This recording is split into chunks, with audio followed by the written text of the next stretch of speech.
dari Zoom meetingnya ya, supaya nanti tidak susah lagi untuk masuk ya, karena posisinya ngantri ya. Jadi silakan tetap stay tune aja ya, silakan.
Bismillahirrahmanirrahim.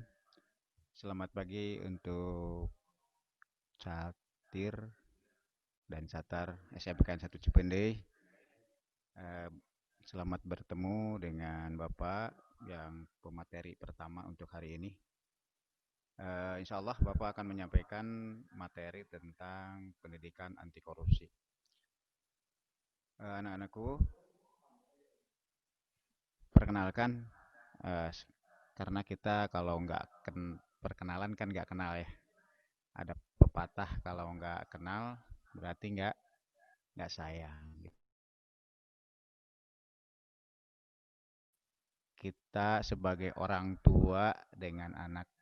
Nanti insya Allah setelah COVID ini selesai, kita akan bersama-sama di kampus tercinta SMK Negeri 1 Cipendei. Ya. Eh, Anak-anakku, sebagaimana tadi yang sudah Bapak sampaikan tentang pendidikan anti korupsi,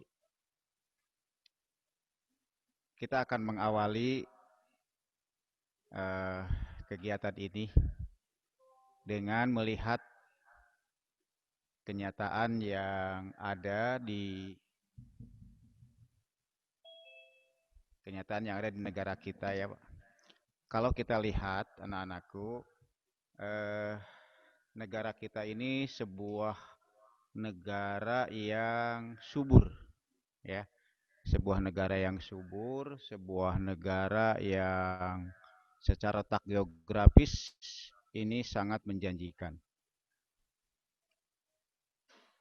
Tetapi dalam kenyataannya, anak-anakku, kita lihat banyak di antaranya masyarakat Indonesia yang sampai saat ini kondisinya dalam kekurangan atau di bawah garis kemiskinan. Ini ironi gitu ya. Sebagai sebuah negara yang subur, letak geografis yang letak di daerah Khatulistiwa, yang memungkinkan untuk dari segi pertanian ya, atau kebutuhan pangan yang lainnya tidak akan kekurangan dari segi pangan. Apalagi di masa pandemi sekarang ini, kita seolah-olah tidak bisa berbuat apa-apa. Masyarakat hanya mengandalkan dari bantuan, berebut mencari bantuan gitu ya. Padahal hal itu sebenarnya tidak bisa terjadi kalau kita bisa memanfaatkan sumber daya alam yang ada di negara kita. Nah, kekurangan-kekurangan ini salah satu penyebabnya anak-anakku adalah Mungkin karena tata kelola atau peruntukan daripada sumber daya alam yang ada ini tidak bisa digunakan sepenuhnya. Ini salah satunya. Sehingga kita pelajari apakah ini masuk dalam kategori korupsi atau bukan, gitu ya. Sehingga setelah kegiatan ini kalian diharapkan apa sih itu korupsi, gitu ya. Kalau melihat mungkin kalian lihat di contoh-contoh kenyataan negara Indonesia yang subur, gitu ya. Tetapi kesuburannya sekarang sudah mulai terkikis karena kerasuk apa manusia yang rakus, gitu ya. Sumber daya alam sudah mulai rusak, bahkan uh, alih fungsi yang awalnya daerah pertanian menjadi industri. Ya, masih mending kalau industri itu bisa mengcover daripada kebutuhan masyarakat pada umumnya. Ya, kenyataannya banyak masyarakat Indonesia di sekitar industri hanya jadi penonton. Bahkan industri diisi oleh TKA-TKA asing yang didatangkan dari luar negeri. Nah, ini kenyataan, ya. Sehingga sekali lagi kemiskinan masih eh, banyak di Indonesia, gizi buruk, ya. Atau bahkan kalau kita ke kota-kota besar di pinggir-pinggir perkotaan, di pinggir-pinggir sungai, masih banyak masyarakat Indonesia yang hidup di tempat-tempat kumuh, gitu ya. Nah, kita maknai kemana sebenarnya kekayaan ini yang seharusnya kita nikmati, yang seharusnya oleh masyarakat Indonesia menjadikan. Kita lihat beberapa kebijakan-kebijakan umum dari pemerintah memang mengedepankan eh, kepentingan masyarakat. Itu secara aturan, secara apa ya, secara kebijakan sudah baik. Hanya realisasi mungkin di lapangan. Sebelum kita berlanjut, kita akan mengetahui apa sih sebenarnya korupsi itu, bagaimana itu korupsi. Ya, korupsi adalah sebuah kegiatan, secara sederhananya ya, sebuah kegiatan atau perbuatan yang dilakukan yang merebut hak daripada orang lain atau hak-hak yang bukan hak diri kita tapi diambil oleh kita. Secara definisi dalam undang-undangnya kalian bisa membukanya dalam undang-undang eh, nomor 31 tahun 1999 ya. Itu bisa dilihat. Nah, bentuk-bentuk perlawanan hukum itu sendiri misalnya kalau sudah suatu perbuatan yang tujuannya untuk memperkaya diri sendiri itu sudah bisa dipastikan itu adalah bagian daripada korupsi. Memperkaya diri sendiri, memperkaya kelompok tertentu gitu ya. Itu bagian daripada korupsi gitu ya. Nah, ada hak-hak orang lain juga itu bagian daripada korupsi. Atau misalnya melakukan suap ya. Suap di sini bukan bukan suap dalam bahasa Sunda ya. Kalau suap bahasa Sunda itu makan gitu ya. Tapi menyuap ini adalah memberikan atau menjaminkan sesuatu kepada orang lain dengan tujuan untuk mendapatkan atau terkabulnya sebuah tujuan diri sendiri. Ya, itu bentuk suap. Nyogok lah kata bahasa Sunda itu nyogok gitu ya. Itu adalah perbuatan korupsi ya. Mengapa? Karena ketika seseorang untuk mencapai sebuah tujuan dia berani mengeluarkan sejumlah materi tertentu, apalagi dalam jumlah besar, maka ketika tujuannya tercapai, dia akan mengutamakan, mengedepankan, minimalnya mengembalikan apa yang sudah mereka korbankan atau mereka gunakan untuk menyuap itu. Itu target minimal, ya. Itu bentuk suap. Kemudian bentuk lain adalah penyalahgunaan jabatan. Bagaimana penyalahgunaan jabatan? Misal, ketika katakanlah apa dia direktur atau apa ya, dalam hal ini perusahaan pemerintah misalnya. Ketika ada rekrutmen karyawannya, mereka lebih mengedepankan keluarganya atau bahkan orang-orang yang dia kenal yang berani untuk melakukan atau memberikan sesuatu kepadanya dalam bentuk materi. Itu penyalahgunaan. Misalnya seorang PNS. Seorang PNS ketika ada rekrutmen sebagai karyawan di sebuah perusahaan yang dia pimpinnya, dia lebih mengutamakan kepada keluarganya, sahabatnya, kerabatnya, ya, atau orang-orang lain di luar keluarganya, tapi tadi yang sudah Bapak katakan, mau tersebut dengan catatan tanda tanda kutip sejumlah yang diinginkan oleh orang tersebut, oleh si PNS tersebut. Nah, itu contoh dalam penyalahgunaan jabatan. Ya. Seharusnya kan dalam rekrutmen sebuah perekrutan pegawai sih daripada calon pegawai itu sendiri. Ya, kenyataan di lapangan sekarang banyak lah ya. Kita tidak mengatakan semuanya, tapi kita melihat banyak sekarang kejadian ya bahwa untuk menduduki jabatan-jabatan tertentu tidak terlepas dari faktor-faktor kedekatan ya atau faktor uang dan lur. Itu kenyataan. Walaupun ya Bapak klarifikasi ya, walaupun tidak semua ya, walaupun tidak semua. Tapi hal-hal seperti itu masih saja terjadi di lapangan. Walaupun aturan pemerintah tidak ada hal-hal itu, tidak ada ya, tidak ada aturan yang mengharuskan seperti ini.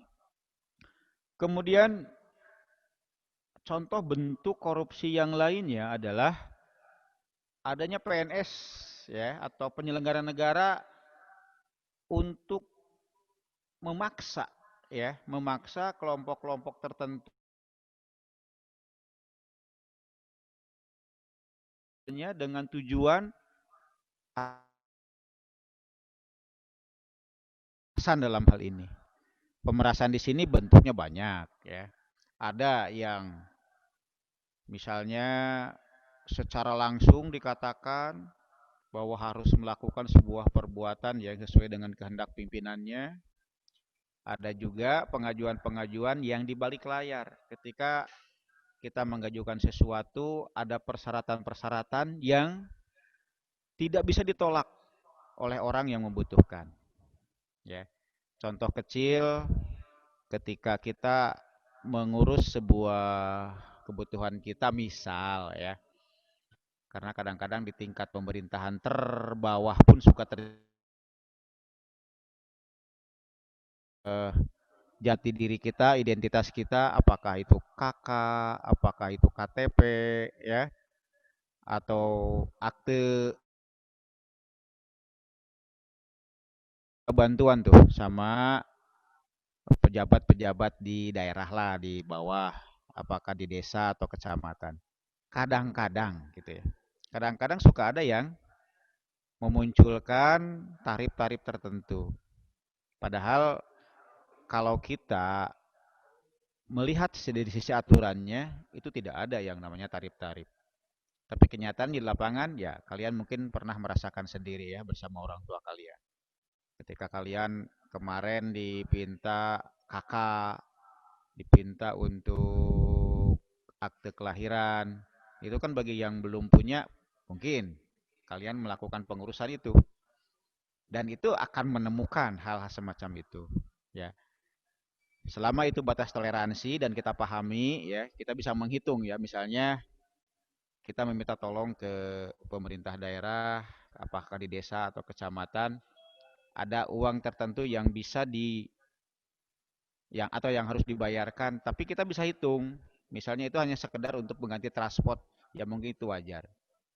Tapi ketika sudah melebihi daripada kapasitas hitungan transport atau eh, biaya perjalanan lainnya, nah itulah yang mungkin dikatakan itu bagian daripada korupsi ya. Artinya memanfaatkan jabatan untuk kepentingan sendiri.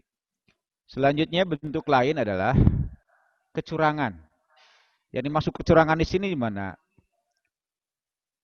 Misalnya ketika ada seorang yang memborong atau sebagai kontraktor lah misalnya, dia melakukan sebuah MOU untuk melakukan pembangunan jembatan atau jalan atau bahkan bangunan sekolah ya.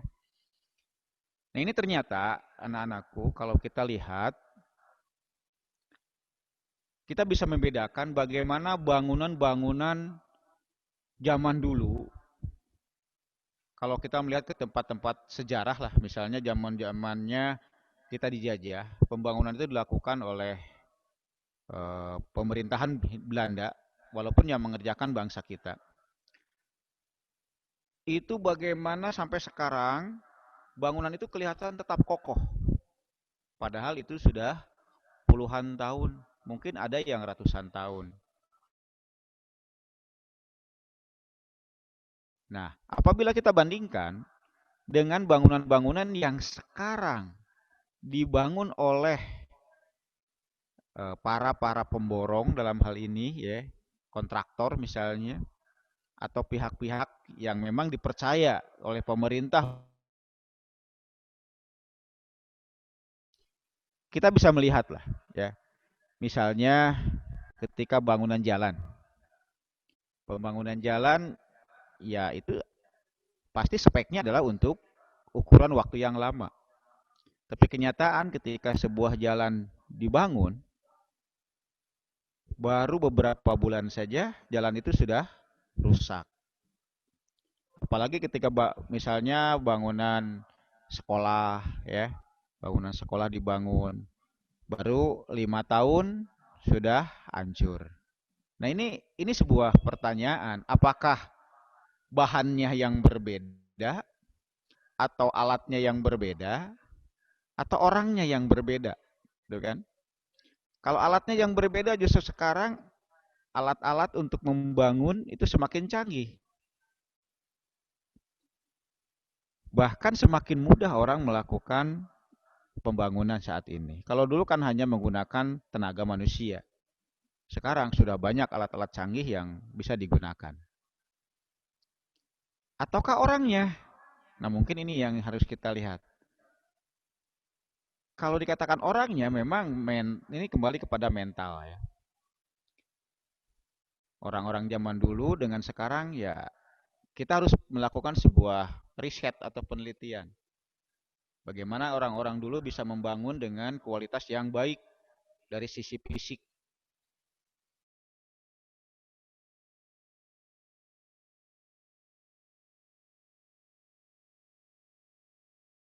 Juga menyimpulkan di sini, adakah terjadi yang ya, sehingga ketika pembangunan itu kualitasnya tidak baik, apa yang salah? Nah ini ya. Mungkin ini salah satu mengapa pembangunan di Indonesia itu tidak selesai-selesai, terutama di daerah-daerah atau pedesaan. Ya.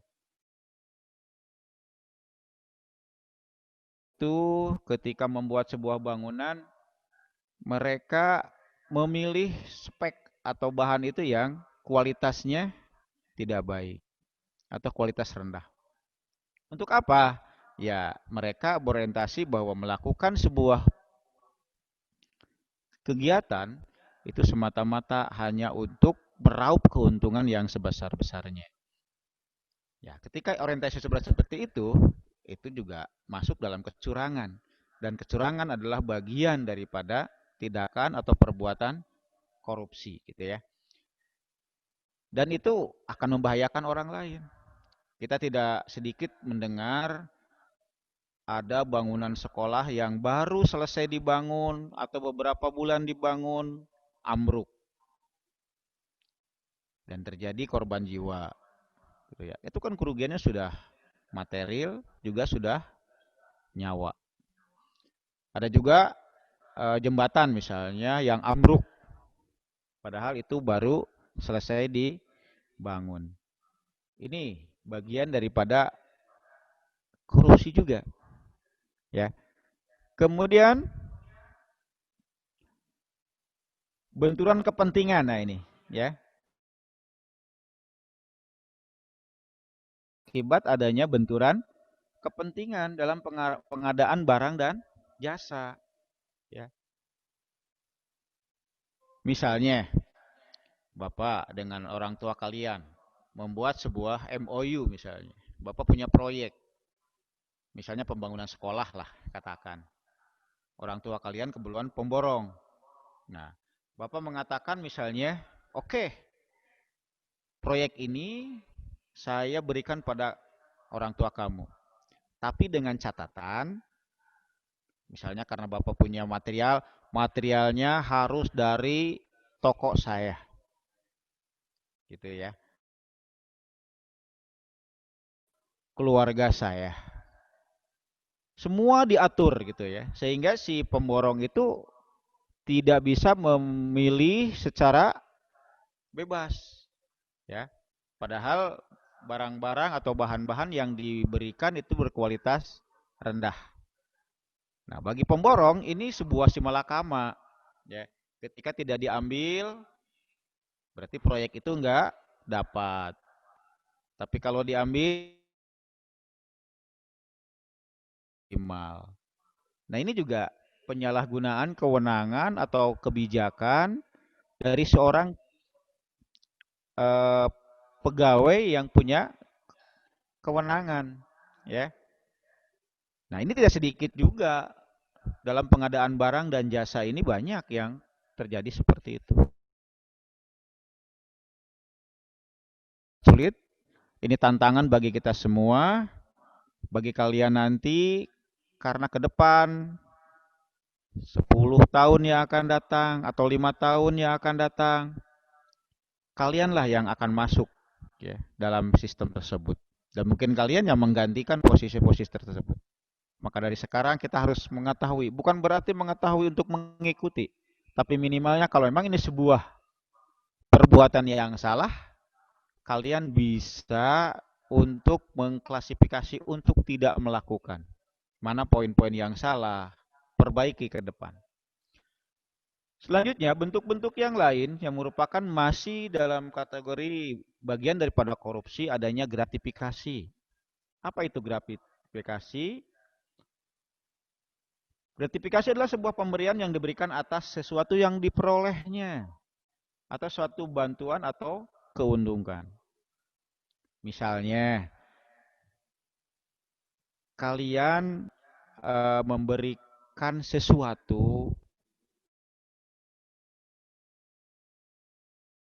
pimpinan sebuah daerah dengan tujuan agar kalian diberi kelonggaran untuk mendapatkan sebuah proyek misalnya.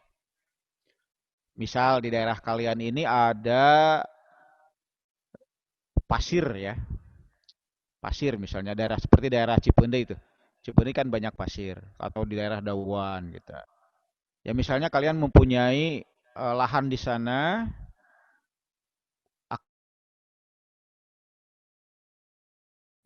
ya. Untuk mendapatkan izin wewenang. Kalian memberikan sesuatu kepada pejabat tersebut dengan tujuan agar kalian mendapatkan izin untuk melakukan penggalian pasir tersebut. Nah, pemberian yang kalian berikan pada atasan tersebut itu adalah masuk dalam kategori gratifikasi, ya, gratifikasi. Jadi memberikan sesuatu dengan tujuan ingin mendapatkan kemudahan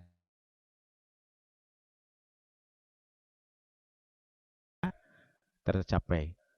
Dan jenis ini pun ya bisa berupa uang, bisa berupa barang atau rabat. Apa itu rabat? Diskon misalnya ada perjanjian ketika penggalian pasir itu diizinkan, maka peritnya pejabat tersebut akan diberikan komisi sebesar sekian, gitu ya. Jadi si pejabat itu nggak usah lagi memantau, itu secara otomatis ya. Satu rit udah masuk langsung ke rekeningnya. Atau komisi misalnya,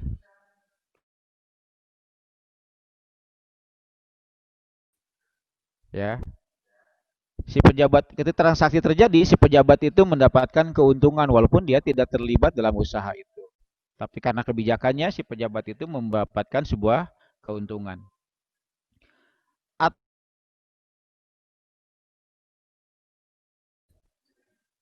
Karena ingin mendapatkan apa namanya kemudahan, si pejabat itu datang ke pengusaha itu, saya akan kabulkan keinginan kamu, saya akan beri izin kamu, tetapi dengan catatan saya butuh uang sekarang. Saya ingin diberikan pinjaman, tapi tidak ada jasa atau bunga. Tidak ada anggunan yang saya akan berikan pada Anda misalnya, kepada pemborong itu. Itu masuk juga dalam bentuk gratifikasi ya. Atau fasilitas ya. Untuk melakukan perjalanan dinas disediakan hotel gitu ya. Padahal seorang pejabat ketika melaksanakan sebuah perjalanan dinas dia sudah ada jatahnya. Dia sudah diberikan fasilitas untuk menginap sesuai dengan standar biaya umum pemerintah tersebut. Tapi kadang-kadang ya karena ini hubungan sebab akibat mungkin ya. Ketika pejabatnya turun, di bawah ada beberapa orang yang mau melakukan pendekatan sehingga dia rela menyediakan fasilitas penginapan atau membawa untuk berjalan-jalan, berwisata secara gratis ya. Atau pengobatan misalnya ketika ada pengobatan secara cuma-cuma. Nah, ini fasilitas-fasilitas yang tersebut kalau dilakukan tidak sesuai dengan aturan-aturan yang berlaku, maka itu masuk dalam kategori gratifikasi ya. Itu bentuknya mau langsung bisa atau mau secara elektronik misalnya transfer. Kan sekarang ini untuk memberikan sesuatu tidak mesti bertemu ya. Selanjutnya anak-anakku, ini ada sebuah video mungkin nggak tahu bisa terbuka atau tidak. Kayaknya nggak bisa ya. Nah, secara garis besar bentuk-bentuk kejadian di sebuah korupsi. Sehingga kita lihat dampaknya. Ketika gratifikasi terjadi, ketika kecurangan terjadi, ya, ketika pemerasan terjadi, apa dampaknya bagi masyarakat? Ketika kecurangan terjadi, pembangunan tidak kunjung usai. Makanya daerah kita sampai sekarang lingkungan Cipende ya jalannya masih bergelombang sebagian ya. Masih banyak cekungan, masih banyak batu-batu terjal gitu ya. Sehingga kalau kita lewat ya langsung kita kaget gitu ya. Nah, kalau kita kaget ya jadi untuk pemberantasan korupsi ini tidak bisa hanya di ambil dari salah satu saja. Nah, hal-hal yang harus kita lakukan adalah untuk upaya-upaya pemberantasan korupsi ini adalah diawali dari pembangunan mental manusia Indonesia itu sendiri. Nggak mungkin dengan cara instan. Ya. Sekarang diganti pejabatnya, misalnya asalnya pejabatnya si A, karena ketahuan korupsi gantilah oleh si B. Apakah iya si B itu akan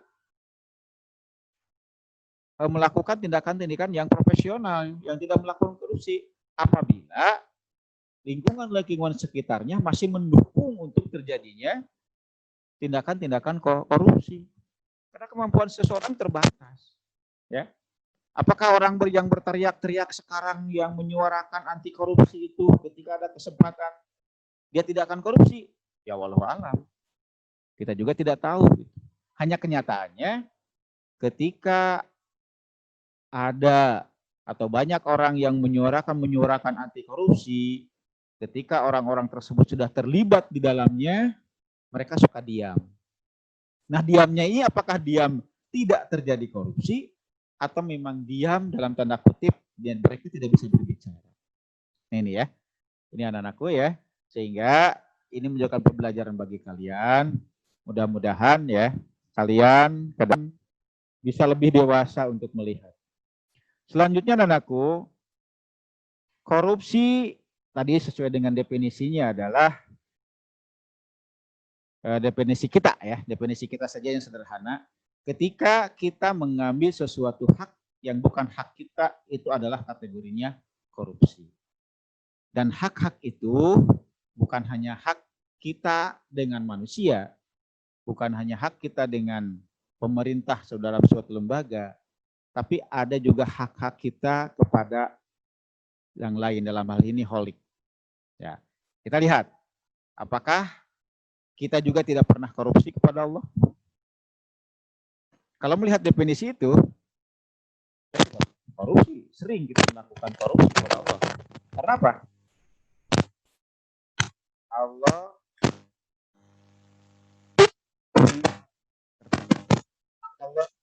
lah untuk disembah oleh makhluknya. Makanya ada kita diwajibkan sebagai umat Islam untuk melakukan sholat. Sholat itu dalam rangka Allah meminta haknya. Ya.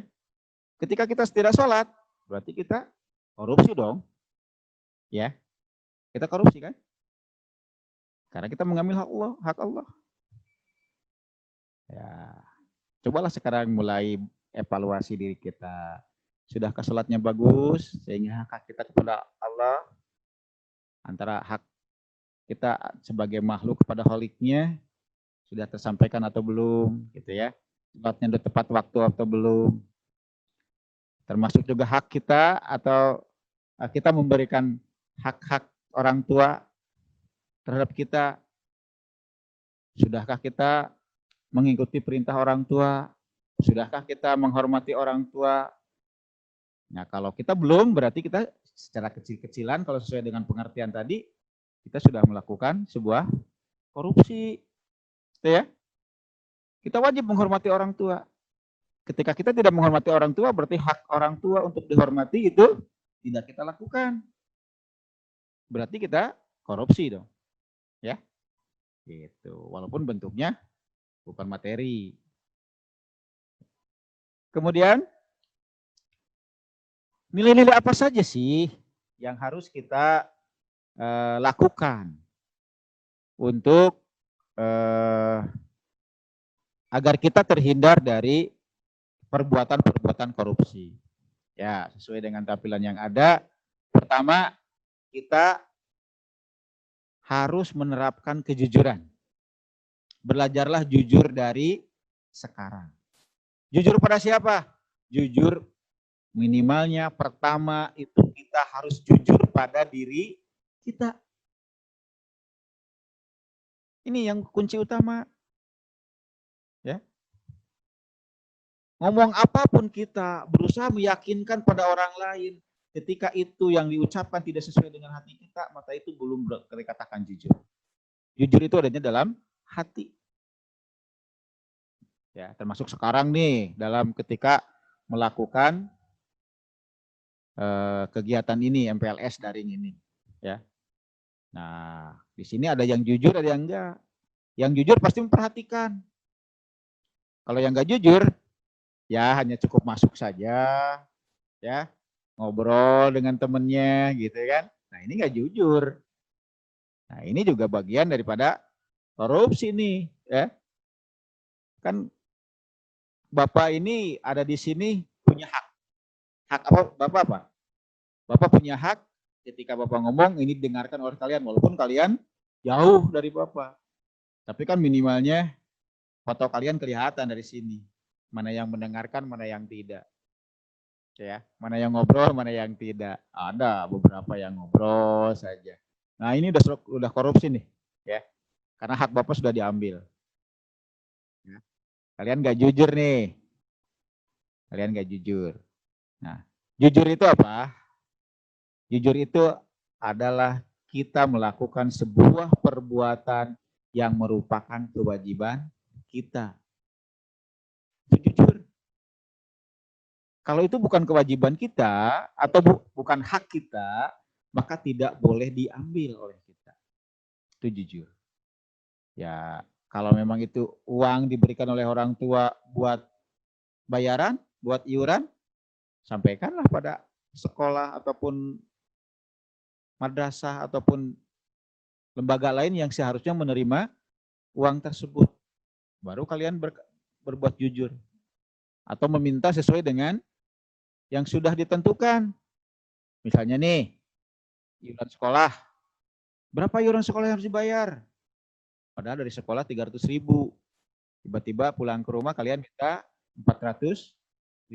Yang 100.000-nya buat apa? Itu maksudnya kan nggak jujur. Nah, ketika kita sudah mencoba seperti itu merupakan cikal bakal nanti ke depan setelah dewasa kalian juga terbiasa untuk melakukan korupsi. Ya. Kemudian nilai-nilai apa lagi yang harus kita lakukan? Kepedulian. Ya. Kepedulian. Jadi nilai-nilai anti korupsi yang kedua yang harus kita lakukan adalah kepedulian. Kita berusaha peduli terhadap diri kita, peduli terhadap lingkungan kita, peduli terhadap keluarga kita. Apa bentuk peduli itu? Bentuk peduli itu luas. Ya. Melatih diri kita untuk selalu berbuat baik itu adalah bentuk kepedulian. Mengupayakan lingkungan kita supaya tetap aman, nyaman, tertib itu adalah bentuk kepedulian. Ya. Mengupayakan di keluarga supaya tidak terjadi kericuhan, apakah bertengkar dengan adik, bertengkar dengan kakak, ya, selalu membuat kesal orang tua. Kita peduli untuk menghindari hal-hal tersebut, itu juga adalah bentuk kepedulian. Jadi bentuk kepedulian minimal di sekitar kita aja dulu. Ya. Di sekitar kita aja dulu. Kemudian kemandirian. Ya, kemandirian. Mengapa? Kemandirian merupakan nilai-nilai anti korupsi. Jangan salah anak-anakku, orang yang suka melakukan gratifikasi, orang yang suka melakukan nyogok untuk menghasilkan sesuatu atau mendapatkan sesuatu, dia lakukan karena dirinya tidak mandiri. Apa mandiri itu? Tidak percaya terhadap kemampuan sendiri. Kalau orang yang percaya terhadap kemampuan sendiri, dia tidak akan melakukan kegiatan itu. Ya. Hayang asup sekolah, teu kudu nyogok. Ya. Teu kudu datang ke sana ke sini, ikuti saja prosedur yang ada. Karena dia percaya diri, saya akan dengan sistem yang ada, saya akan sanggup untuk diterima di sekolah tersebut. Atau misalnya ada ujian, ya, kebetulan tahun sekarang tidak ada ujian akhir ya. Nah, misalnya ulangan lah. Orang yang mandiri dia tidak akan melakukan kecurangan. Ya. Ketika dia ingin mendapatkan nilai yang baik, dia percaya pada diri, dia tidak akan menyontek. Itu mandiri. Kemudian disiplin, ya. Orang disiplin tidak akan melanggar sebuah aturan. Ketika sekolah jam 7 kita harus masuk kelas. 6.45 harus datang ke sekolah. Itu aturan di Cipendei, ya. Aturan Cipendei ketika lat dasar sudah berjalan dan KBM sudah berjalan, 6.45 sudah standby di Cipendei. Nah, ketika kalian datang jam 7, itu artinya tidak disiplin. Apa bentuk korupsi yang terjadi di sana? Yang terjadi di sana adalah bentuk korupsi dalam sisi waktu. Kalian sudah korupsi 15 menit kalau kalian datang jam 7, walaupun KBM tidak ketinggalan. 6.45 harusnya datang, kamu nggak datang, jam 7 baru datang, kemudian masuk kelas, itu ada bagian yang terlewatkan oleh kalian yang tidak bisa diikuti. Minimalnya apel, ya. Di Cipeni suka ada apel nih, apel pagi, apel sore. Nah, itu adalah bagian dari korupsi juga ketika kalian tidak disiplin. Ya, tepat waktu adalah salah satu bentuk disiplin adalah tepat waktu. Menggunakan sesuatu sesuai dengan waktunya, misalnya seragam, ya, berpakaian misalnya sesuai dengan SPO yang ada di sekolah, rambut laki-laki di cepak 01, ya. Nah, itu bagian daripada disiplin, ya. Tuh. Kalau orang yang sudah biasa terdisiplin, dia tidak akan melakukan yang namanya korupsi.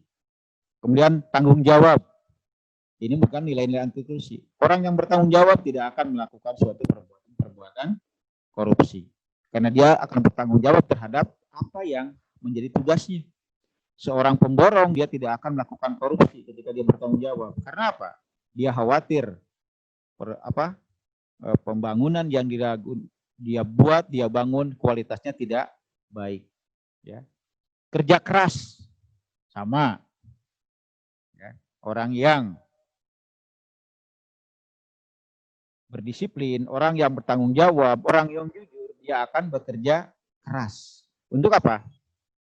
Untuk mencapai sebuah hasil yang maksimal, ya. Termasuk kalian nih. Kalian juga harus bekerja keras. Untuk apa? Untuk mencapai yang maksimal. Apanya? Hasil daripada pendidikan kalian, hasil sekolah kalian. Sekolah hanya mengupayakan, ya, bahwa di Cipendei ini ada SPO nih dengan sistem ketarunaan, gitu ya. Sistem ketarunaan dilakukan dengan SPO tertentu, ya, dengan penampilan tertentu, dengan sikap tertentu. Nah, orang-orang yang menerapkan nilai-nilai anti korupsi, dia akan bekerja keras untuk bagaimana SPO yang sudah ditentukan oleh sekolah itu bisa dilakukan. Itu sebagai sebuah ajang latihan, ya, sebuah ajang latihan. Kemudian orang yang menanamkan nilai-nilai anti korupsi juga dia akan menampilkan pola hidup yang sederhana. Bentuk kesederhanaan ini merupakan adalah upaya atau penanaman nilai-nilai anti korupsi. Karena orang yang sederhana, yang hidupnya sederhana itu lebih kelihatannya akan lebih baik dan dia tidak akan melakukan perbuatan-perbuatan korupsi. Ya. Orang yang bergaya hidup mewah biasanya atau pada umumnya mereka akan menghalalkan segala cara agar pola-pola hidupnya bisa dilakukan. Ya. Kalau orang yang sederhana mah enggak. Ya. Sehingga kesederhanaan itu juga penting dalam hidup kita. Kemudian pola-pola anti korupsi lainnya adalah keberanian. Ya, mengapa keberanian ini masuk dalam kategori anti korupsi? Karena sekali lagi kita harus menjadi seorang yang pemberani ketika kita bertujuan untuk menegakkan sebuah kebenaran. Kita harus berani. Kalau saat kelak kalian menjadi seorang pemborong, ketika kalian mengerjakan sebuah proyek dan proyek itu akan ingin berkualitas bagus, ada orang-orang yang merintangi untuk meminta sesuatu yang bukan haknya, ya kita harus berani juga. Ya. Oke. Selanjutnya adalah keadilan. Rayanya kita harus berbuat adil, ya. Nah, cara memberantasnya bagaimana? Ya, itu. Cara memberantasnya adalah pertama dengan cara edukasi atau pendidikan, ya. Pendidikan. Ya, adalah sekarang ini adalah dalam rangka perbaikan nih. Kalian melakukan PLS, diberi materi anti korupsi, itu dalam rangka pendidikan supaya ke depan kalian menjadi orang-orang yang kualitasnya lebih baik. Insya Allah ke depan di dalam pembelajaran PPKN juga akan dimasukkan materi tentang pendidikan anti korupsi. Ini dalam rangka apa? Dalam rangka untuk memperbaiki ke depan. Ya. Ada lagi adalah perbaikan sistem.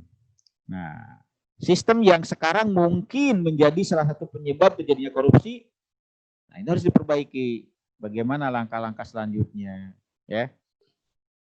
Kemudian poin yang ketiga adalah penindakan. Penindakan. Penindakan ini apa? Penindakan ini adalah ketika terjadi sebuah tindakan yang menimbulkan kerugian bagi masyarakat, bagi individu tertentu, karena diakibatkan oleh kesalahan orang pihak tertentu, maka harus ada tindakan hukum yang jelas, tindakan hukum yang nyata, gitu ya. Nah, mungkin itu berani melawan korupsi, kita harus berani, gitu ya. Kita harus berani melawan korupsi supaya negara kita ke depan, ya, sumber daya alam yang ada ini menjadi bagian atau peruntukan yang penuh buat masyarakatnya, bukan buat kelompok-kelompok tertentu. Kita semangat, kita siap, Indonesia ke depan akan lebih maju, Indonesia ke depan akan lebih makmur. Itu saja mungkin ya yang bisa Bapak sampaikan untuk sesi pertama di kegiatan MPLS ini. Mudah-mudahan apa yang Bapak sampaikan ini ada manfaatnya, menjadi bekal bagi kalian semua, bagi kita semua, sehingga kalian sudah siap untuk meniti, melanjutkan pendidikan di SMK Negeri 1 Cipete khususnya dengan menerapkan perbuatan-perbuatan atau tindakan yang anti korupsi. Itu saja Bapak bisa sampaikan sampai ini. Mohon maaf apabila ada perkataan Bapak yang salah, sampai di sini Bapak cukupkan. Assalamualaikum warahmatullahi wabarakatuh. Ya, itu tadi pemaparan dari Pak Haji Ade tentang anti korupsi. Nah, selanjutnya materi yang kedua dari Pak Jajang Suryana SP ya. Nanti beliau akan menerangkan tentang materi ekstrakurikuler. Nah, untuk sementara karena tadi kalian sudah mendengarkan materi yang pertama, jadi kita break dulu kurang lebih 10 menit lah ya. Biar kalian bisa bersantai.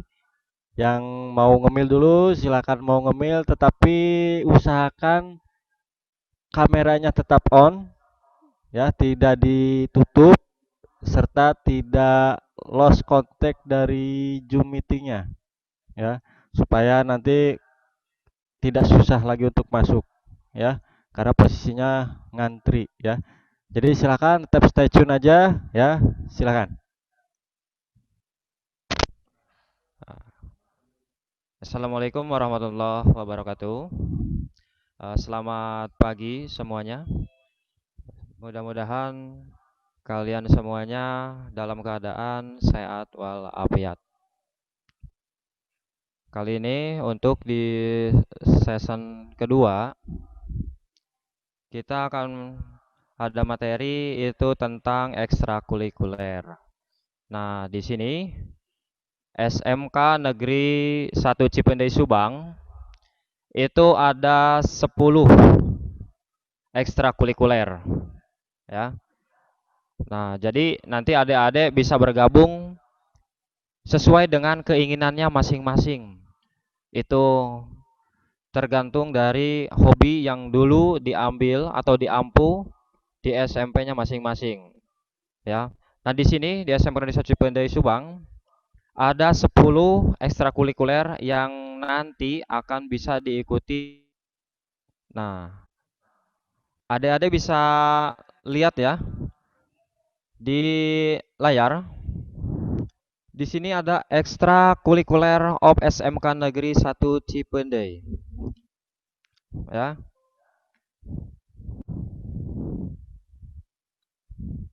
Nah, di sini yang pertama ada tim SAR. Tim SAR itu tim SAR and Rescue, artinya penyelamatan dan keselamatan. Nah, untuk tim ini itu pembinanya adalah Pak Jajang Nurjaman STRKOM. Nah, di sini adik-adik bisa belajar tentang penyelamatan. Kalau misalkan ada suatu bencana, terus untuk yang sweeping segala macam, terus adik-adik juga bisa di sini adik-adik bisa lihat di komputernya di layar. Nah, jadi untuk tim SAR ini sangat benar-benar harus mengandalkan kekuatan, insting yang kuat, kerjasama yang kuat, terus keahlian yang cukup luar biasa. Karena di sini adik-adik harus benar-benar dididik oleh para ahli, ya. Nah, nanti Pak Jajang Suryana ini Pak Jajang Nurjaman ini suka bergabung dengan TNI AU. Ya, nanti adik-adik dibawa yang ikut ekstrakurikuler ini dibawa ke TNI AU itu di Paskas Kompi C. Nah, nanti adik-adik dididik bagaimana caranya rappling, terus untuk penyelamatan, cara kayak gimana ada patah tulang segala macam. Nah, nanti ada di sini semuanya, ya. Nah, di sini pokoknya di bawah naungan Pak Jajang Nurjaman STRKOM. Selanjutnya, marching band. Nah, ini yang kedua di SMK Negeri 1 Cipendei Subang itu salah satunya adalah marching band yang dibina oleh Pak Jaya Sugiro SP. Nah, kebetulan untuk Pak Jaya di sini melatih dan juga membina adik-adik semuanya bergabung dengan senior-senior untuk mencetak generasi-generasi yang hebat di bidang ahli musik, ya. Mulai dari lagu nasional, lagu yang lagi tren masa kini yang akhirnya nanti akan selalu diikut lombakan. Nah, biasanya Kabupaten Subang, provinsi maupun nasional. Nanti setelah membahas ini, saya juga akan memperlihatkan kepada adik-adik semuanya tentang apa saja yang sudah diraih oleh SMK Negeri 1 Cipendei Subang melalui ekstrakurikuler kita masing-masing yang ada di SMK ini. Ya. Nah, kebetulan untuk yang marching band ini kita memerlukan manpowernya atau anggotanya itu lebih dari 65 orang dalam satu grup atau satu kelompok di bidang musik tersebut. Nanti ada grade 1, grade 2, grade 3. Nah, artinya apa? Jadi satu kelompok itu 65 orang. Kalau misalkan masih banyak yang minat di bidang marching band, itu bisa dijadikan ke kelompok 2 atau grade B. Nah, nanti diatur semuanya oleh pembinanya masing-masing di ekstrakurikuler. Yang untuk marching band ini, kemudian di SMK Negeri 1 Cipendei juga ada yang namanya atlet bela diri. Nah, mungkin adik-adik di SMP-nya kalau seneng atau hobi dengan pertarungan segala macam dari tanda kutipnya positif ya, bukan yang negatif. Nah, untuk yang di sini belajar pencak silatnya tapi bisa dijadikan hadiah atau momentum yang terbaik dari yang baik atau memilih yang hebat dibanding yang lebih hebat.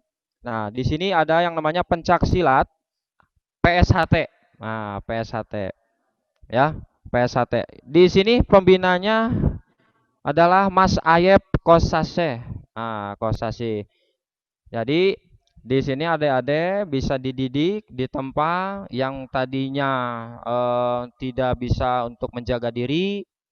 Terus adik-adik juga agak sedikit penakut, bisalah adik-adik masuk ke ekstrakurikuler ini aja. Biar apa? Biar adik-adik itu punya rasa percaya diri, ya. Percaya diri kalau ada apa dimanapun adik-adik berada, minimalnya adik-adik bisa untuk ada pertahanan lah, ya. Tapi kalau misalkan lebih bagus, pertahanan yang paling baik itu ya tidak ada keributan, kan para atlet-atlet yang hebat yang nanti akan selalu dibawa untuk di bidang perlombaan. Dan kebetulan untuk yang PSHT ini sudah meraih beberapa prestasi itu di tingkat kabupaten, provinsi maupun nasional, ya. Jadi alhamdulillah background yang ada di layar aja itu kita juara pertama, ya, mendapatkan medali emas. Ini momennya di tingkat provinsi, ya, yang berada di Kabupaten Subang. Selanjutnya volleyball. Nah, di sini pembinanya adalah Pak Wada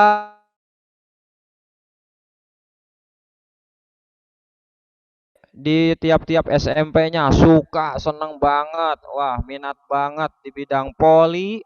Biasanya kalau untuk yang di SMP-SMP saya udah tahu lah, mendengar di daerah Pabuaran, Kalijati, ya, Cikaum, Kosar, Sawangan, Cipendei, itu kebanyakan adik-adiknya senang pada poli lah. Setiap mengisi waktu sore, ya, menjelang maghrib, itu adik-adik semuanya, kadang-kadang yang laki-laki yang dominannya, yang tapi tidak luput kemungkinan itu perempuan, juga menyenangi volleyball, ya. Apalagi yang poli ini yang cukup benar-benar menguras tenaga, pikiran, sampai ke penontonnya pun sangat antusias.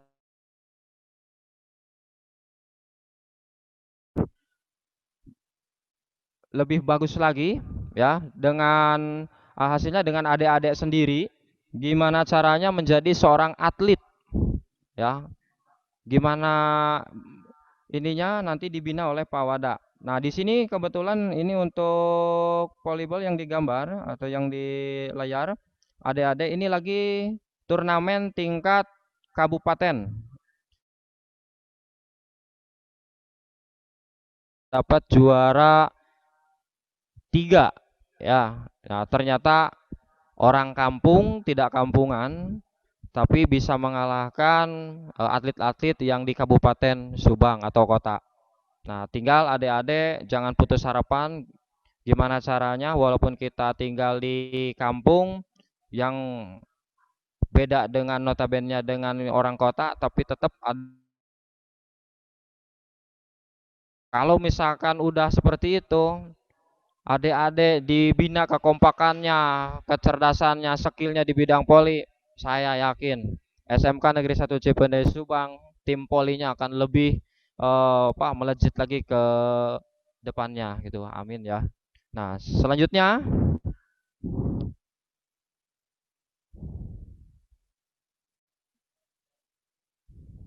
di sini ada futsal. Nah, futsal tersebut dibina oleh Pak Yogi Agustian, SPD. Mungkin di antara kalian sudah ada yang tahu, ya, atau yang hafal dengan Pak Yogi Agustian, karena Pak Yogi ini adalah orang Sawangan. Mungkin beliau juga itu ikut di kelompok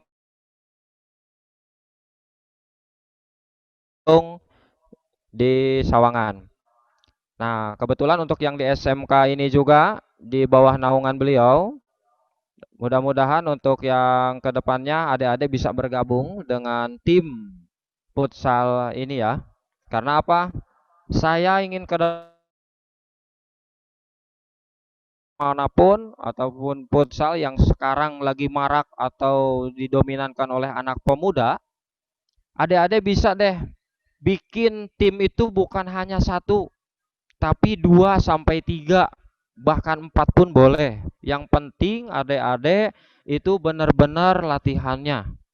Nah, nanti kalau misalkan adik-adik itu udah sungguh-sungguh, mungkin pihak sekolah atau apa nanti dibantu dengan saya juga, adik-adik bisa lah ya eh, melatih diri atau mengasah diri atau kita ke daerah mana untuk mengasah skill-skill di bidang adik-adik di atlet futsalnya.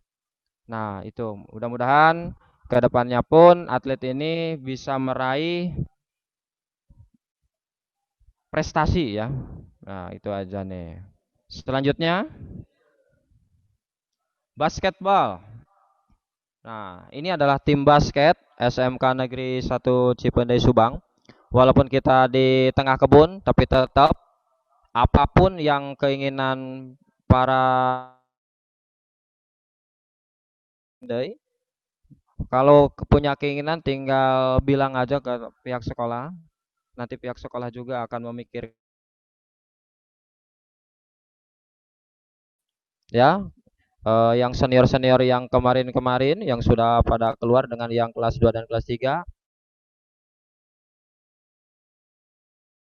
SMK Negeri 1 Cipendei sudah merekomendasi apa yang menjadi keinginan para siswanya. Dan kebetulan sekarang sudah ada, yuk adik-adik yang benar-benar suka banget mau latihan apa pagi, sore ataupun nanti dijadwalkan oleh pembinanya masing-masing. Di sini pembinanya adalah Kang Andi Nur Ali ya. Nah, jadi nanti apapun yang keinginan kalian itu bisa didiskusikan langsung dengan Kang Andinya. Nah, tinggal bilang aja. Nanti adik-adik pengennya kayak gimana yang ya mulai dari fasilitas segala macam, silakan langsung menuju ke Kang Andi. Dan kalau bisa untuk yang kedepannya kalianlah menjadi regenerasi penerus untuk para senior yang sudah melanjutkan ke jenjang lebih tinggi lagi atau sudah bekerja. Nanti adik-adik adalah calon basketbal yang terbaik dari yang baik. Nah, di bawah naungan Kang Andi Nur Ali. Selanjutnya,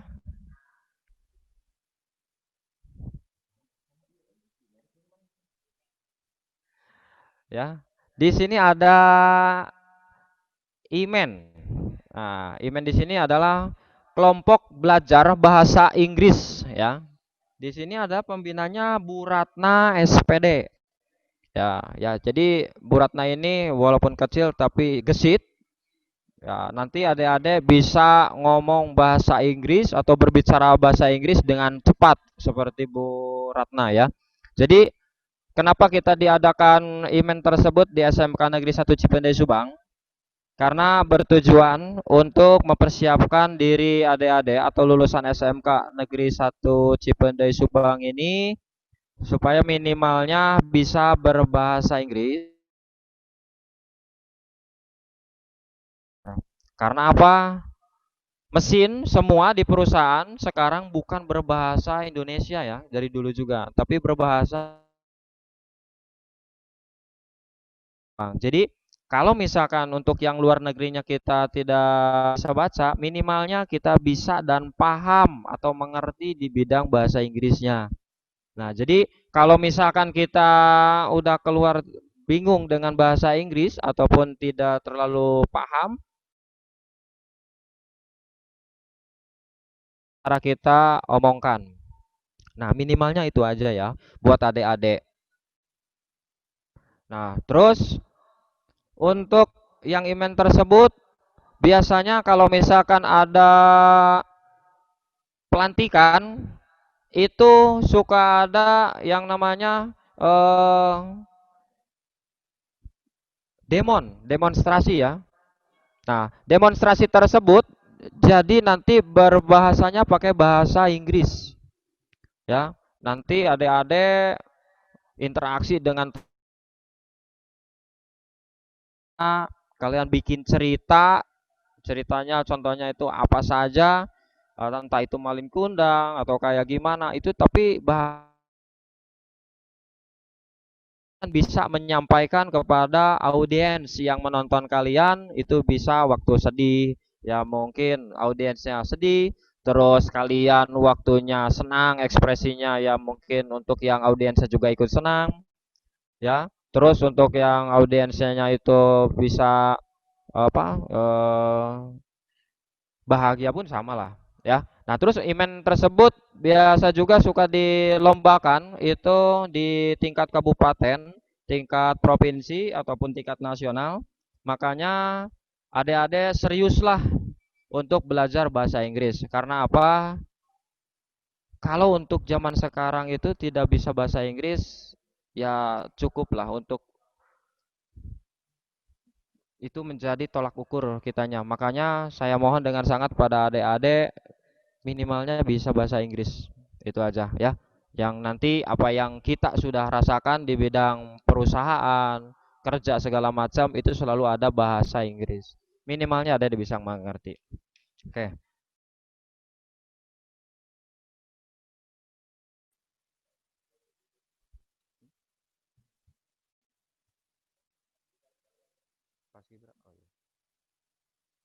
Nah, di sini ada juga ekstrakurikuler Paskibra ya, atau Jaguar Pasti.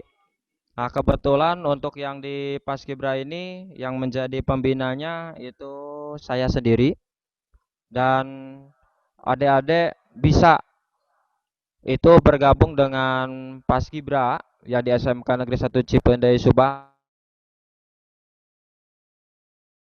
Penting satu, ada kemauan, bisa kerja sama dengan antar kelompok, antar orang, terus kalian juga bisa satu hati, satu perkataan dengan satu perbuatan. Insya Allah kita akan didik bersama-sama dari awalnya tidak bisa menjadi bisa, yang tadinya tidak tahu menjadi tahu, yang tadinya tidak kompak harus menjadi kompak ya. Terus di sini juga nanti ada prestasi-prestasi yang sudah diraih oleh Paskibra. Nanti akan saya kasihkan pada adik-adik semuanya supaya kita tahulah bahwa SMK Negeri 1 Cipendei Subang ini mempunyai 10 ekstrakurikuler yang cukup lumayan, tidak kalah dengan orang-orang kota. Ya, di sini layarnya lagi di SMK Pamanukan nih, ya. Nah, kemudian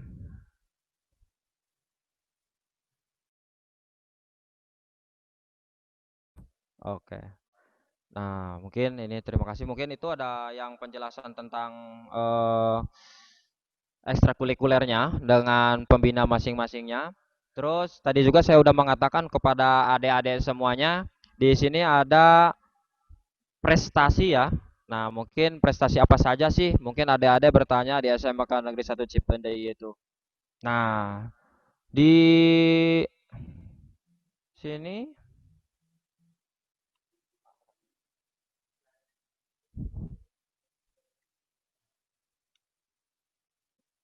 ntar ya. Nah, mungkin nih di sini ada bisa bisa lihat juga ya. Di sini ada SMK Negeri 1 Cipendei Subang dari tahun 2016, 2017, 2007 kemarin 2019 terakhir ya. Di sini eh Paskibra itu juaranya bisa adik-adik bisa dilihat ya. Di sini ada tingkatannya, tingkat SMP, SMTS, sederajat itu di Kabupaten Subang, tapi tingkatnya adalah tingkat Pulau Jawa ya. Bentar. Nah, terus juara satu bina di Universitas Subang, juara harapan 1 LPBB Impian Jaya. Terus juara 2 variasi formasi terbaik itu di Impian Jaya Ancol juga. juara 1 komandan terbaik tingkat nasional LPBB Impian Jaya Ancol juga. Jadi ini tingkat nasional dari mana-mana juga, Jawa Tengah, Jawa Timur itu bisa berinteraksi di Ancol itu untuk lomba formasinya di bagian Paskibra. Nah, kebetulan SMK Negeri 1 Cipendei Subang walaupun tengah kebun bisa sama lah ya dengan sekolah-sekolah yang lain sampai kita bisa menjuarai 1 komandan terbaik. Kemudian juara 2 harapan utama LBB Taruna Merah Putih SMK Negeri 1 Pusaka Negara. Itu di Kabupaten Subang, tingkatnya sepulau Jawa. Juara 1 variasi formasi terbaik itu di Bripamsa Pamanukan ya, itu tingkat sepulau Jawa, Jabar, Banten. Kemudian pencak silat. Nah, di sini yang tadi saya sebutkan PSHT ya, di bawah naungan atau binaan Mas Ayep Kosasi itu dapat juara 1 harapan medali emas. Ya, itu di Jakarta ini tingkat Nusantara ya. Nah, di adik-adik bisa dilihat semuanya. Terus juara 2 harapan medali perak. Nah, ini tingkat Nusantara juga sama di Jakarta. Kemudian juara 1 utama kita dapat medali emas. Juara 2 utama kita dapat medali perak. Itu tingkat kabupaten ya, yang di utama medali perunggu. Sama juga kita di Indramayu itu tingkat kabupaten ya. Kemudian dilanjut juga itu juara 1 utama medali emas. Nah, di sini tingkat Kabupaten Subang nih. Ya, dan alhamdulillah untuk SMK Negeri 1 Cipendei, tim PSHT-nya atau pencak silat yang ada di SMK itu mendapat juara 1 emas atau meraih juara 1. Kemudian ada juga juara 2 medali ya, itu perunggu di Kabupaten Subang juga. Di tahun 2017 yang diarahkan oleh modeling ya, itu di Sparpora pengadaannya yang berada di wisata Cihelet, kolam renang Cihelet di Kabupaten Subang. Nah, di sini SMK Negeri 1 Cipendei Subang kita dapat juara harapan model wisata Subang. Nah, dari kandidatnya 15 tahun sampai 19 tahun. Dan SMK Negeri 1 Cipendei Subang walaupun itu sistemnya taruna tapi tetap alhamdulillah kita dapat juara di bidang modelnya. Nah, jadi adik-adik yang senang lunggak lenggok atau segala macam perempuan ataupun laki-laki silakan. Nanti setiap tahun ada ajang untuk perlombaan modeling ya yang beralokasikan di wisata kolam renang Cihelet. Ya, insya Allah lah untuk yang SMK Negeri 1 Cipendei Subang, di antara adik-adik semuanya senang dengan modeling, kita bisa difasilitasi untuk ikutan lomba tersebut. Kemudian di sini ada pramuka, dan alhamdulillah pramuka juga juara 2 lomba P3K, Pertisaka Wirakartika Kodim 0605 Subang 2017. Nah, di sini kebetulan pembinanya kan Kang Febrianto ya. Nanti ada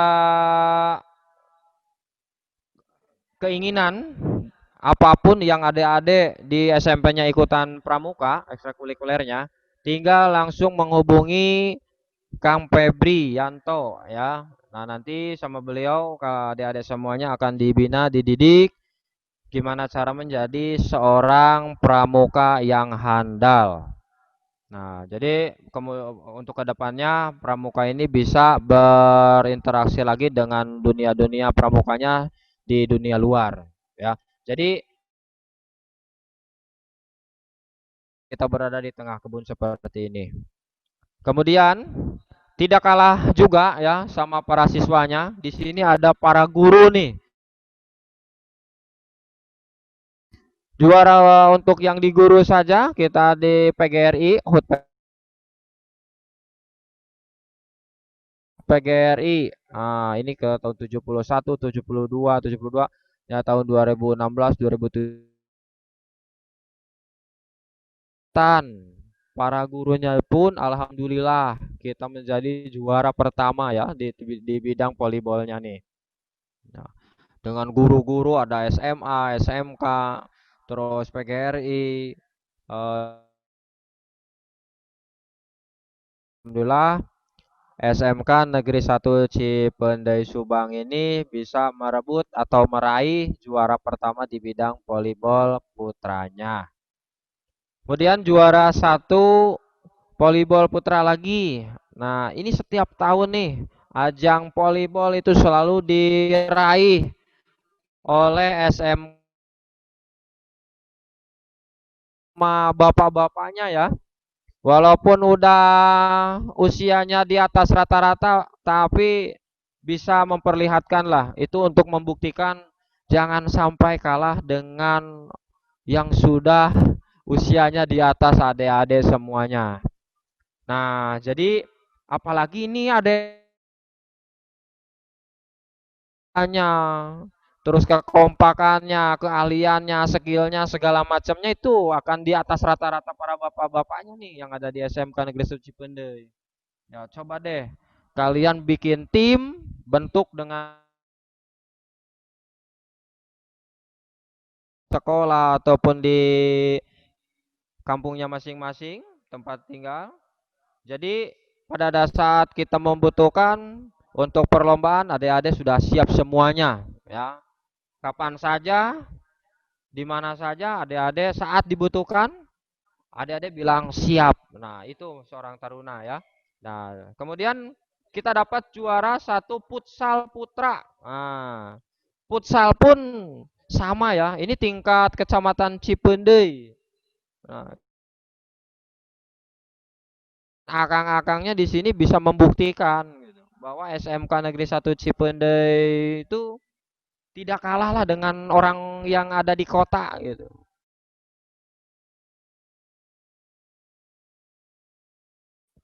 Apalagi jiwanya Mbak, jiwa masih muda nih, bisa dibakar lagi ya semangatnya, sok membara kan. Jangan kalah sama pihak yang guru-gurunya. Nah, tingkat kecamatan ya. Kemudian ada MTQ.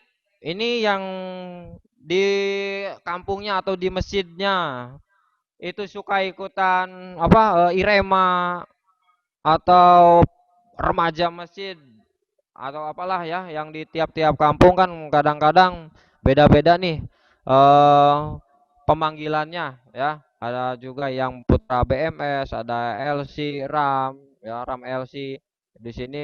Di sini SMK Negeri 1 Cipendei juara 1 MTQ. Nah, tingkat putra ya. Nah, tingkat Kabupaten Subang itu juara 1. Dan alhamdulillah walaupun di kebun bisa mengalahkan para MTQ-MTQ yang berada di kota. Nah, coba yang adik-adik yang suka benar-benar ingin merapatkan diri di bidang keagamaan, nanti adik-adik akan dibina langsung oleh para Pak Ustadz yang berada di SMK Negeri 1 Cipendei Subang. Entah itu PHBI ya, Hari Besar Islam. Coba deh adik-adik, yuk di tempat tinggal masing-masing, di SMP masing-masing, di MTS masing-masing, adik-adik bisa dibawa lagi ke SMK pengalamannya yang nanti kita akan diskusikan kembali di sini di Rembukan nih. Tiap-tiap orang itu akan diramu lagi, diproses lagi menjadi satu. Yang nanti akan dimodifikasi di SMK Negeri 1 Cipendei Subang dengan keahlian atau hasil dari rembukan yang tadi oleh adik-adik sendiri. Adik-adik bisa bahwa SMK Negeri 1 Cipendei Subang juga bisa dan layak untuk di bidang kepesantrenannya ya. Nah, di sini adik-adik bisalah dibuktikan. Tadi di bawah naungan Pak Jaya Sugiro, ini tahun 2017 ya. Juara 3 General Epek, nah, tingkat senior. Terus juara 2 perkusi tingkat senior. Juara 3 melodi tingkat senior. Juara 2 color tingkat senior. Nah, ini semuanya adalah tingkat kabupaten. Tapi semuanya mendapatkan peraihan prestasi yang ini. Tapi harus benar-benar kejelian. Kalau misalkan nanti adik-adik itu tidak jeli, tidak kompak, terus apa latihannya males-malesan, ah udahlah. Adik-adik jangan mengharapkan apa yang adik-adik jalankan atau pegang itu punya hasil. Karena apa? Ada suatu pepatah, hasil itu tidak akan mengikuti proses atau proses itu tidak akan mengkhianati hasil. Jadi proses dulu. Kalau misalkan kalian prosesnya udah gencar segala macam, kompaknya sudah ditingkatkan, terus skillnya sudah ditingkatkan, saya yakin ya adik-adik kalau dilombakan di mana saja dengan yang orang hebat pun adik-adik bisalah minimalnya serata dengan yang sudah terkenal gitu ya. Di situ marching band, kemudian volleyball. Nah, di sini juara 2 volleyball ya, Pordes. Nah, di sini ada Pordes juga nih. Kebetulan untuk yang di desa kita selalu ada agenda tahunan yaitu Pordes dan kita alhamdulillah mendapat raih itu juara 2 dan hadiahnya pun ya alhamdulillah buat anak-anak ya. Terus juara Poli 2 Pordes juga sama. Ini tahu setiap tahun kita dapat juara 2 ya. Karena apa juara 1 itu ya pasti tahu lah ya, yang di sini juara satunya selalu Kosar satunya gitu. Tapi untuk yang di tim polinya kita belum bisa mengalahkan. Berarti nanti sama adik-adik lah yang generasi penerus bisa latihan lebih keras lagi, lebih kompak lagi, lebih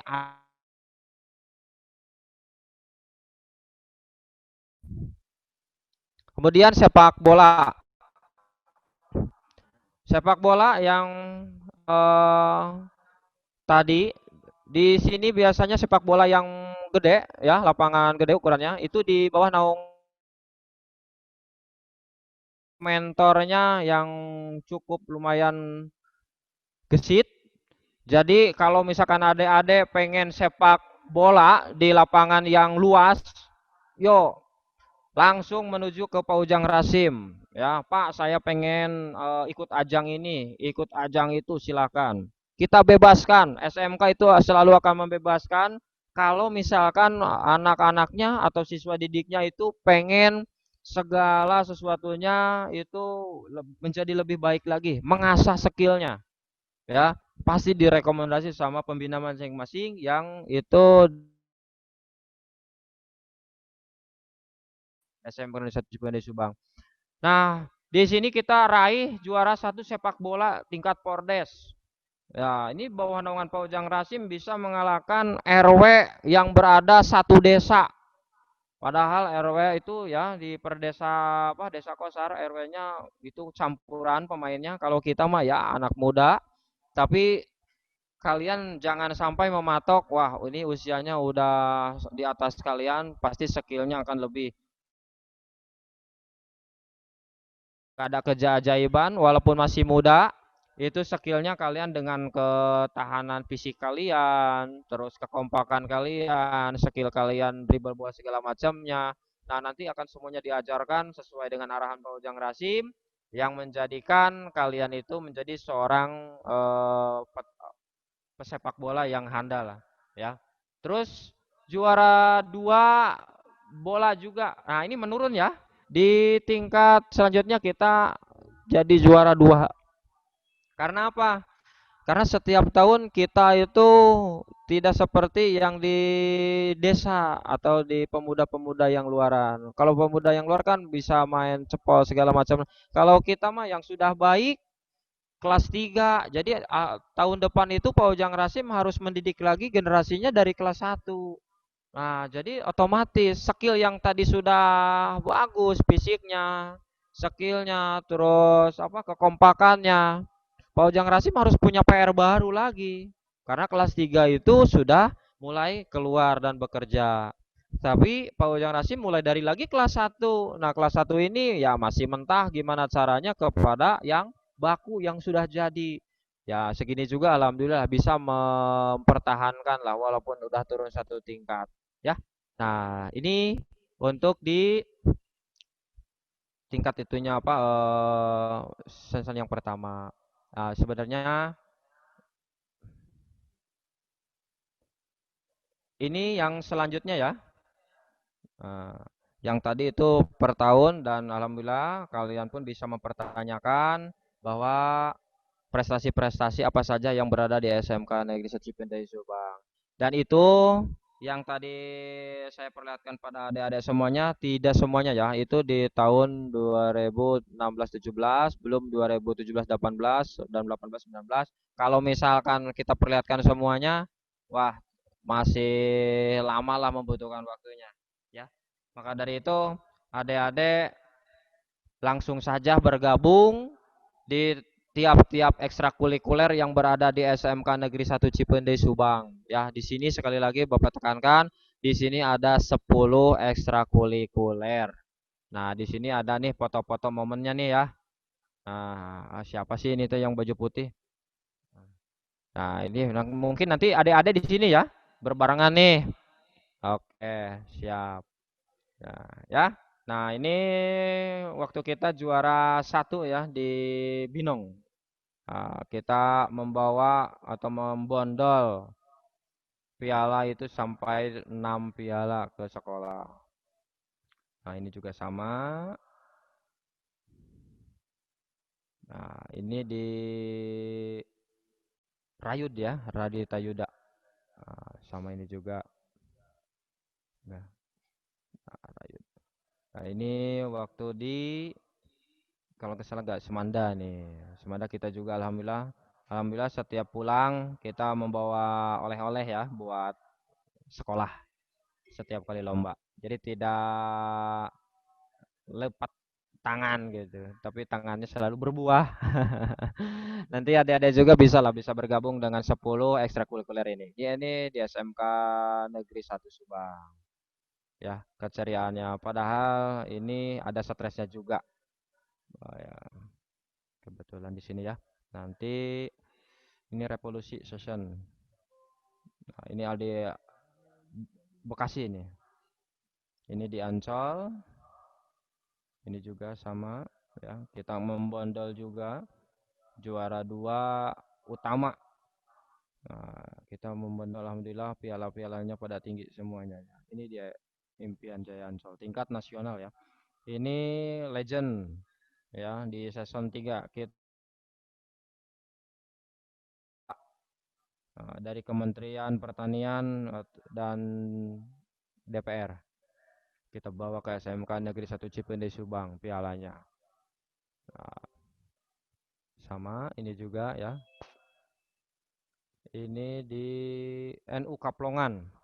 Kita dapat juara 1 harapan atau juara 4 ya dari 45 peserta. Kita keempat, alhamdulillah. Ini LPBB Polres Subang yang mewakili tiap-tiap Kapolsek se-Kabupaten Subang dan kita dipercaya mewakili atas nama Kapolsek Cipendei. Kita raih juara keempat atau ke-1 harapan. Ya, dari jumlah totalnya 42 peserta. Nah, ini Pak Kanit ya dengan polisi-polisi yang berada di Polsek Cipendei Subang. Nah, ini adalah pembina ekstrakurikuler Poli yaitu Pak Jajang Nurjaman yang kemarin kita raih juara 3 ya. Wah, ini baku hantamnya saya hadiri langsung dan adik-adik bisa lah bekerja sama ya di bidang tim-tim ini. Ya, nanti adik-adik bisa buktikan oleh adik-adik sendiri bahwa saya bisa raih, bisa menjadi yang terbaik dari yang baik. Dan ini anak-anak kita juga ya yang baju hitam ini. Nah, di sini ini anak-anak kita juara 1. Ini Teh Meli sebagai pendampingnya ya. Ini kita dapat raih juara 1 berarti dapat medali emas ya. Nah, ini juga sama, kita juara 1 lagi, hari ini runner up-nya ya. Sekolah-sekolah yang lain itu sama. Nanti adik-adik bisa membuktikan kalau misalkan ya tinggal ikut langsung ke ekstrakurikuler PSHT ya. Nah, tapi tidak luput kemungkinan untuk yang jurusan multimedia ini ada perakitan mesin print 3 dimensi ya. Print 3 dimensi. Ini di bawah naungan jurusan TPM, Teknik Pemesinan. Dan alhamdulillah ini siswa kita ya atau taruna kita Hapijal yang alumni SMP 1 Cipendei itu menjadi juara 2. Dan ini buktinya yang bisa adik-adik lihat di layaran. Itu tingkat provinsi ya. Yang nah ini di Atikan Jabar 2019 lomba 3D ya atau 3 dimensi modeling itu sesuainya dengan printing dalam pembelajaran dasar teknik mesin. Nah, nanti adik-adik bisa lah ya yang teknik mesin belajar seperti ini tiap-tiap jurusan. Nah, ini apa yang dijelaskan ini tamu nanti sama anak kita itu ada penjelasan kepada apa peer. Nah, ini juga ya sama. Ini mungkin ini nih ya. Sekali lagi kalau untuk yang perjurusan kita juga dituntut untuk yang kedepannya dengan jurusannya masing-masing. Kita dituntut tahun 2021 kita harus sudah punya perusahaan di ya. Saya Bapak pertekankan lagi. Di sini ada 10. Silakan bergabung sesuai dengan keinginannya atau hobinya ya. Mau ke pramuka, PMR ya, pokoknya itu kita kembalikan kepada kalian semuanya. Dan di sini 1 orang wajib 1, tidak boleh ganda. Kalau misalkan udah pramuka, udah pramuka. Kalau misalkan mau paskibra, silakan paskibra. Mau futsal, futsal. Tidak boleh ganda ya. Nah, kalau misalkan di rumah masing-masing silakan. Karena apa? Di sini akan diwajibkan setiap orang itu 1 ya, dan harus ikutan sesuai dengan keahlian atau skill masing-masing. Oke, itu saja yang bisa Bapak utarakan pada kalian. Mudah-mudahan adik-adik bisa bergabung dengan baik di SMK Negeri 1 Cipendei Subang. Silakan kalian pilih sesuai dengan keinginan masing-masing. Kalau misalkan adik-adik itu, Pak, boleh gak saya tidak ikutan? Pokoknya harus dan wajib. Mungkin itu saja penelaan dari saya. Terima kasih atas perhatiannya. Selamat bergabung di SMK Negeri 1 Cipendei Subang. Assalamualaikum warahmatullahi wabarakatuh. Pak Jajang Suryana ya berkenan dengan materi ekstrakurikuler. Nah, untuk selanjutnya, materi selanjutnya ya kita break dulu kurang lebih 10 menitan ya untuk break ya supaya kalian bisa bersantai, tidak terlalu tegang. Yang mau minum minum dulu, yang mau ke air dulu, yang mau makan makan dulu ya. Gitu. Tetap stay aja di sini ya, jangan kemana-mana supaya tidak sampai keluar ya. Tetap di sini aja.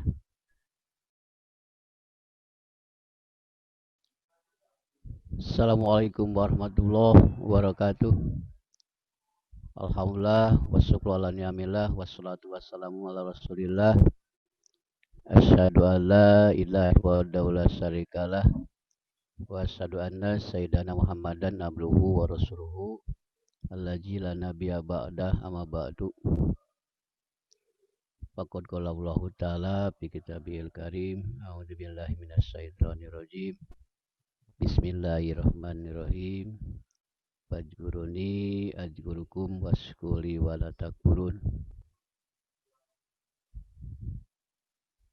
Anak-anakku sekalian,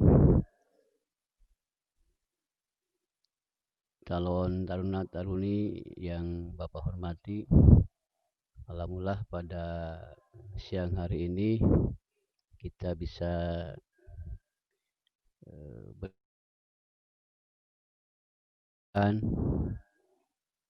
pembelajaran melalui online. Pada kesempatan ini ada pergantian untuk materi, yaitu tentang beribadah dalam membentuk karakter baik. Sebelumnya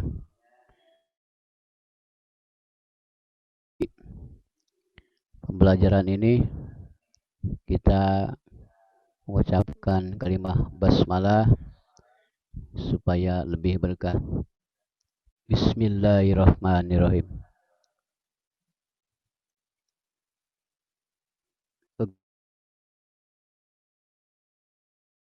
Terbaik sebagai dasar hukum, Allah mengatakan Bismillahirrahmanirrahim, wa ma khalaqtul jinna wal insa illa liya'budun. Jadi Allah menciptakan jin dengan manusia itu adalah untuk beribadah kepada Allah Subhanahu wa taala. Jadi kita sebagai hamba Allah harus taat kepada Allah Subhanahu wa taala. Untuk itu pada kesempatan ini Bapak akan menerangkan tentang karakter-karakter sebagai siswa dan siswi untuk menjadi manusia yang mempunyai karakter baik.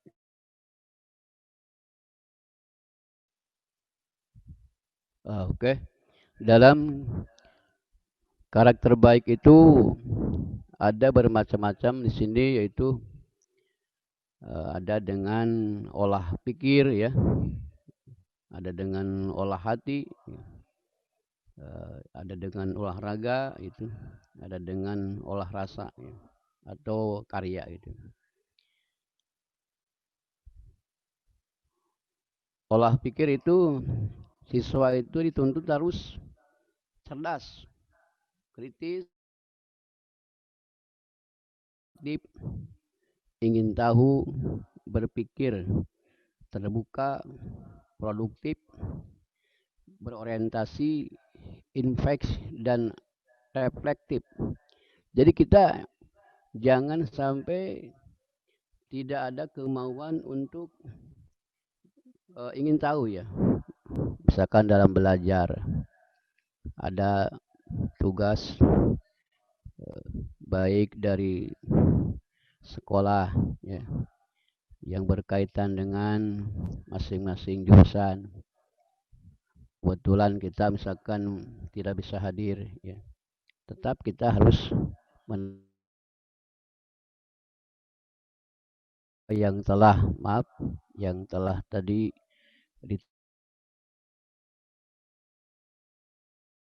siswa yang mempunyai olah pikir yang baik itu kan. Yang kedua ada dengan olah hati, ya. Olah hati itu siswa dituntut harus beriman, ya, dan bertakwa, jujur, amanah, adil, berani mengambil resiko, ya, pantang menyerah.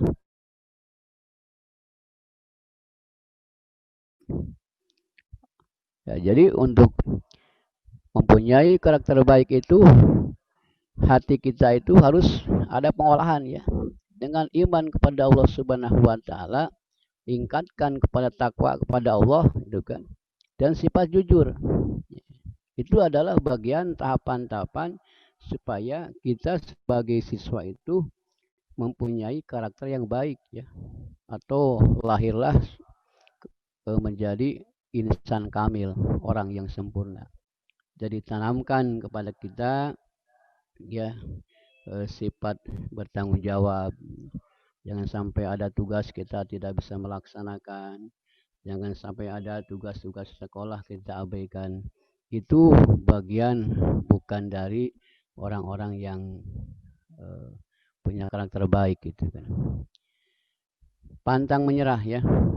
Kehidupan ini adalah ketika kita belajar, pasti banyak resiko, banyak perjuangan atau tantangan, ya. Semangat, ya, pantang menyerah, gitu kan. Rela berkorban, ya, baik harta, tenaga, dan waktu dan pikiran, ya. Selanjutnya ada dengan olah rasa atau karya. Siswi dituntut untuk ramah, ya, saling menghargai, toleran, peduli, suka menolong, ada gotong royong. Nah, ini sih harus ada kebersamaan, ya. Kalau di sekolah kan nanti ada dibentuk dengan ada sistem OSIS, ya, keorganisasian. Kita tetap harus solid, ya, harus peduli. Ada dengan gitu kan, kebersamaan, ada kerja kelompok. Itu adalah bagian penanaman siswa harus menjadikan sifat kejujuran dan peduli, gitu. Yang selanjutnya ada dengan perilaku siswa itu adalah dengan olahraga, ya, bersih dan sehat, disiplin, sportif, ya, tangguh, ya, berdaya tahan, ya, bersahabat. Nah, itu kita harus benar-benar jaga kesehatan, berdisiplin tentang waktu. Kita sebagai siswa itu harus bisa memanage tentang waktu, ya. Mana waktu untuk belajar, mana waktu untuk beribadah, mana waktu untuk mengaji, mana waktu untuk bergaul dengan sesama. Nah, tanpa dengan ada manage waktu, ya, kita akan terlena.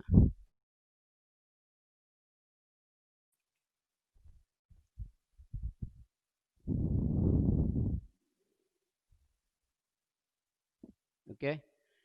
Selanjutnya ada dengan di sini pengertian karakter pendidikan. Karakter adalah nilai melandasi perilaku manusia berdasarkan norma agama, ya, kebudayaan, hukum, konstitusi, adat istiadat, dan estetika. Ya, jadi pengertian karakter itu adalah perilaku manusia. Jadi ketika manusia punya karakter baik itu, bahkan lahirnya karakter itu adalah sumber dari agama. Jadi kalau kita misalkan ingin menjadi manusia yang baik, harus baik di pandangan agama, ya, terus di pandangan pandangan kebudayaan, adat istiadat. Itu adalah bagian daripada karakter manusia yang berakhlakul karimah, gitu kan. Lanjut, pendidikan karakter adalah upaya yang terencana untuk menjadikan peserta didik mengenal, peduli, dan internalisasi nilai-nilai sehingga peserta didik berperilaku adanya program di SMK ini nanti ada dengan istilah wajib mengaji, wajib kita menghafal juz amma, wajib kita melaksanakan duha, wajib sholat berjamaah. Nilai-nilai perilaku sebagai insan kamil tujuannya gitu. Jadi kalau kita misalkan kemarin-kemarin waktu masih di SMP masing-masing di rumah masing-masing kita belum bisa mengoptimalkan sholat fardu, maka pada hari ini atau pada sekolah ini kita harus melaksanakan ibadah-ibadah wajib. Karena apa? Tadi adalah salah satu bagian daripada kewajiban dari Allah Subhanahu wa taala. Yang kedua, kita supaya bisa nanti menjawab tantangan. Karena dunia perusahaan sekarang bukan hanya melihat kecerdasan seseorang, tapi juga melihat daripada unsur-unsur yang lainnya. Anak itu taat ibadah, bisa ngaji, atau rajin sholatnya, itu adalah harapan-harapan dari perusahaan. Ya, untuk itu pada kesempatan ini di sekolah ini menganjurkan kepada seluruh siswanya jangan sampai ada siswa-siswi ya yang tidak melaksanakan ibadah.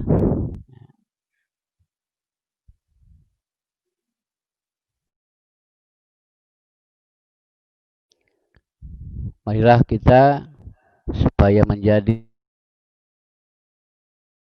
karakter baik di hadapan Allah Subhanahu wa taala dan menjadikan insan-insan kamil, dan supaya kita menjadi orang sukses, kita tetap bersemangat memohon kepada Allah Subhanahu wa taala. Oke, barangkali pemaparan dari Bapak cukup sekian ya mengenai pendidikan karakter. Catatan bahwa kita semua mudah-mudahan ada dalam lindungan Allah Subhanahu wa taala. Kesimpulannya bahwa karakter pendidikan ini untuk menjadikan siswa yang baik itu adalah harus taat ibadah kepada Allah Subhanahu wa taala, mengerjakan ibadah sholat ya, taat aturan di sini ya, insya Allah kita akan menjadi orang-orang yang insan kamil. Mungkin hanya itu yang bisa dipaparkan. Kita akhiri mengucapkan kalimat hamdalah. Assalamualaikum warahmatullahi wabarakatuh.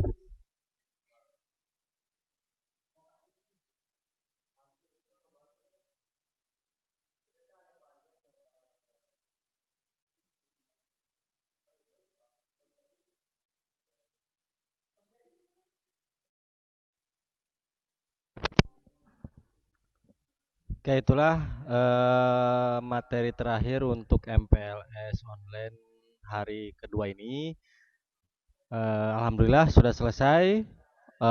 Tinggal hari besok ya, hari besok terakhir, hari ketiga. Dan untuk hasil yang hari ini ya seperti biasa nanti akan ditampilkan di YouTube ya. Jadi nanti yang sudah subscribe atau yang sudah nanti akan ada notifikasi di YouTube-nya ya.